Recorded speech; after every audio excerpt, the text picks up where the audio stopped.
Анасының әруағын ренжіткен жігіттің оқиғасы.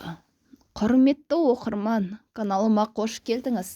Каналыма тіркеліп, әңгімемді соңына дейін тыңдап, ұнаған болса лайк басып, комментарийде өз ойларыңызбен бөлісіңіздер.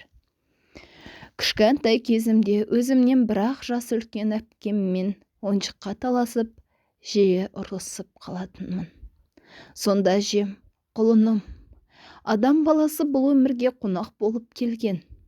Жер бетіне мәңгі тұрақтау ешкімнің маңдайына жазылмаған. Араларыңда сыйластық болсын, бір-біріңді ренжітпеңдер деп айтатын. Бірақ бұл кезде баламыз ғой, бәрін шолақ түсінеміз. Өсе келе небір оқиғаларды естисің, кейде көріп те жатасың. Біреуді көлік қағып кетіпті, түгенше жүріп кетіпті, тағы басқа осындай оқиғалар. Осындайда әжемнің сөздері еріксіз есіме түсіп, ол кісі біліп айтқан ғой, мына жалғанда ешкім мәңгі тұрмайды деп қаласың. Жақында оқыған мына бір шынайы оқиға сенімді нығымдай түсті. Авторы есімде емес. Жасұлан Жан деген жалғыз бала. Арқа сүйетін ағасы, артынан ерген іні қарындасы да жоқ. Бар сүйеніші, тірегі анасы болатын. Басында қандай қиындық тап болса да қолдауды анасынан іздейтін еді. Бірақ бүгін анасынан да мәңгілікке қол үзді. Жападан жалғыз қалды. Анасының қазасы Жасұланды бір жолата есеңгіретіп кетті. Бұрындары жүзінен күлкі кетпейтін, оның қабағын мұң шалған. Ешкімге ләм-мим деп тіл қатпайды. Түннің бір уақытына дейін бас ауған жаққа меңзең болып жүре беретінді шығарды.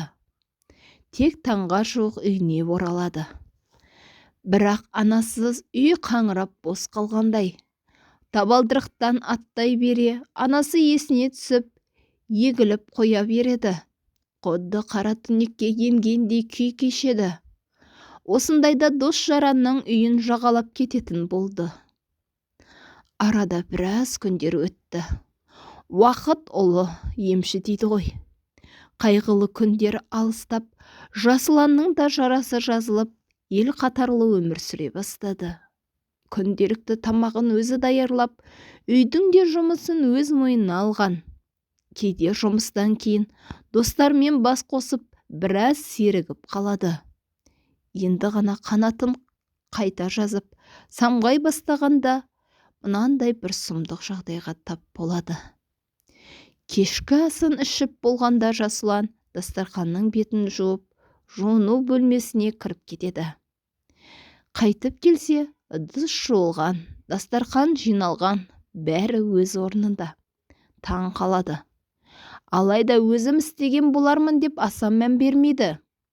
Келесі күні жұмыстан оралғанда үйінің төсек орнының таза тұрғанын көріп қорқа бастайды. Бұл қалай?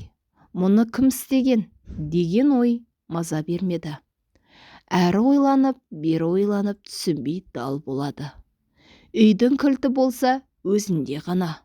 Ақыры болған жайды достарына баяндап береді. Бірақ олардан еш қолдау болмады. Қайта есің ауған сенің деп мазаққа айналдырады. Қайғымен тағы да бетпе-бет қалған Жасұлан бұл жолы жұбанышты арақтан іздей бастады. Тәлтіректеп, екі аяғын кезек-кезек сырғып басып, Жасұлан пәтерінің алдына келіп тоқтады. Алба-жұлбасы шыққан шалбарының қалтасына қолын сұқты. Бармағына ілінген сымды жұлып алып, есікке қарай беттеді. Кілтті тұтқаға салып, есікті ашты.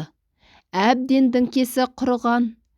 Ол бірден диванға құлай түсті. Көз ілініп бара жатыр екен. Кенет сыңсыған дауыс естілгендей болды. Бара-бара әлгі дауыс жақындай түсті. Орнынан атып тұрған Жасұлан жан жағына қарайлады. Өзінен басқа тірі жан жоқ.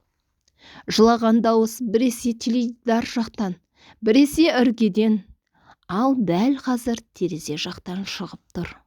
Жасұланның денесін үрей билеп, қатты қорыққаннан мастығы да тарап кетті. Кенет әлгі дауыс сап тиылып, «Балам» деген сөз анық шықты. Бұл қайтыс болған анасының даусы еді. «Қарағым-ау, күн сайын солып барасың ғой. Мен өлгенімен әлі екі ортада жүрмін. Қиналдың-ау құлыным, келші бауырыма қысайын» деп тіл қатты. Анасының әлі тірі екеніне таң қалған Жасұлан балаша қуанып, көзіне еріксіз жас салды. Осылай анасымен қайта қауышқан Жасұлан күн сайын анасының бейнесін көре алмаса да, даусын естіп сөйлесіп жүрді. Кейде еркелеп, кейде бір сәт ыстық құшағына бөленіп жүргендей болады. Бірақ іштей қорқатын. «Мен осы не істеп жүрмін? Анам болса баяғыда о дүниелік болған. Қалай сөйлесіп жүрмін» деп өз-өзін жегідей жеді. Қайтадан араққа салына бастады. Мұндайда ана байғұс баласының мүжіліп бара жатқанына шыдамады. Дауыс көтеріп ұрыспаса да, түзу жолға түс балам деп қайғырады. Әбден төзімі таусылған Жасұлан қолындағы бөтелкені сөйлеп тұрған шешесіне қарай лақтырып жіберді. «Сен өлген адамсың. Еркін өмір сүруіме рұқсат бер. Естисің бе? Кет» деп еңіреп қоя берді. Үйді басына көтерген дауыс көршілерді бірден осында алып келді. Жасұлан басындағы жайды айтып берді. Көршілер бір жолата есінен адасайын деген екен деп тез арада дәрігер шақыртады. Бірақ медициналық сараптама Жасұланның дін аман екенін көрсетіп, дәрігерлер үйіне қайтарады. Жаз уақыты болғандықтан Жасұлан ыстық үйде тыпыршықтап ұйықтай алмай шықты. Жамылғысын алып балконға барып қисайды. Самал желдің лебімен тәтті ұйқыға батып кетіпті. Бір кезде қолы үйіп, мазасы қашып оянып кетеді. Қараса, анасы екен, қимай қолынан ұстап тұрған.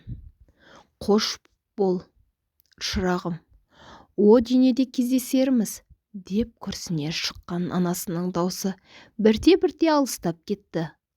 Бұл жолы мәңгілікке кеткен еді. Міне, содан бері Жасұланның оң қолы жансызданып, сал болып қалады. Сол бір анасына жасаған опасыз әрекеті бүгінде жанын жегідей жеп, өзегін өртеп барады. Бірақ тым кеш еді. Құрметті оқырман, әңгімем ұнаған болса, лайк басып, комментарийде міндетті түрде өз ойларыңызды қалдырыңыздар. Каналыма тіркеліңіздер. Өзге де әңгімемді каналымнан тыңдай аласыздар. Алдын ала рахмет.